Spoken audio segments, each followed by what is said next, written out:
Mr. Thomas Frey. He is the futurist.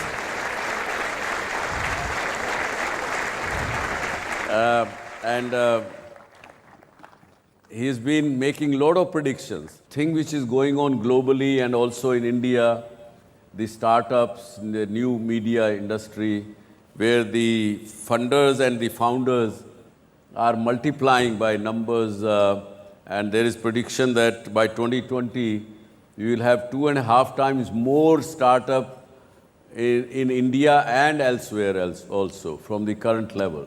Would you think that is the industry which is going to give a lot of jobs? Yeah. There's some studies done in the United States that say that most of the job creation happens in the first 5 years of startup businesses. Mm-hmm. So after businesses turn into big industries, they'll maintain their level of employment, but there's not going to be a lot of hiring there. Most of the hiring is going to happen in the early stage startups. So that's where all the activity is going to happen. That's where people are going to become very wealthy, very influential. You have predicted one that by 2030, that over 20% of the all new construction will be printed buildings. What does that mean? So there's a part of the 3D printing world called contour crafting. And so they developed these machines that, if you're familiar with what a concrete pumper is, it actually pumps a flow of concrete. Well, it's put into place, and you can actually print an entire building with that. That replaces all of the labor, all of the manpower that's necessary. And once we get good at doing this, the next generations will be not only printing the structure, it will also be printing wiring in the walls and plumbing in the walls and cabinets in the kitchen and the toilets in the bathrooms. So you mean to say that today we print the building house through concrete, pouring concrete and everything.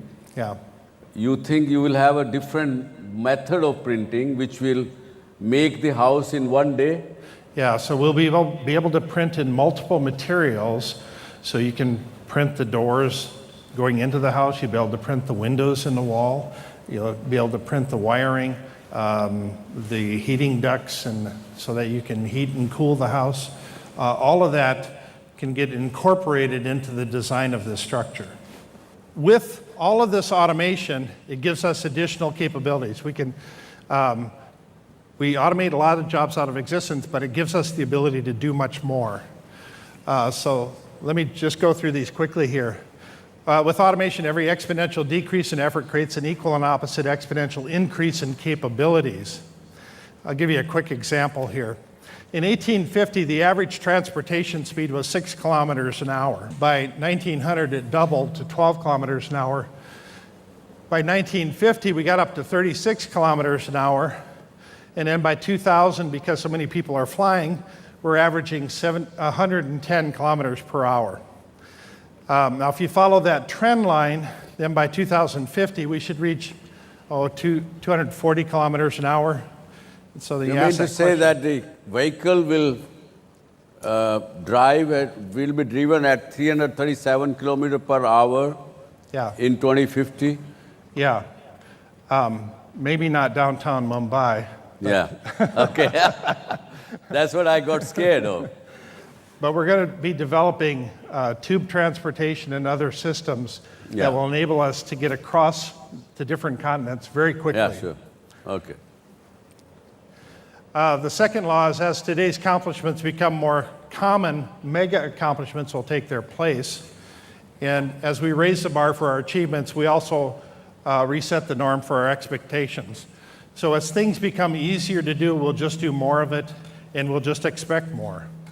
And that's what creates more jobs. We need to set our sights much higher. Now, technology like this is also going to create lots of new jobs. Virtual reality engineers, coders, producers, system anthropologists, augmented reality architects, we can get very creative with our thinking in this area.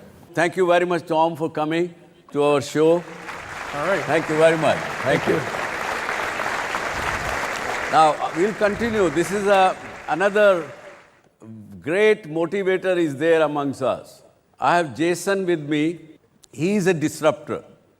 He created disruption in the production industry, movie industry. We would like to hear from him what he did.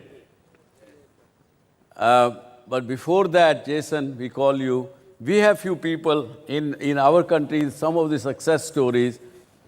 I'm going to show to you a 80-year-old person who has been doing since 1947. The people, those who get lost in a large gathering, in the Kumbh Melas and things like that.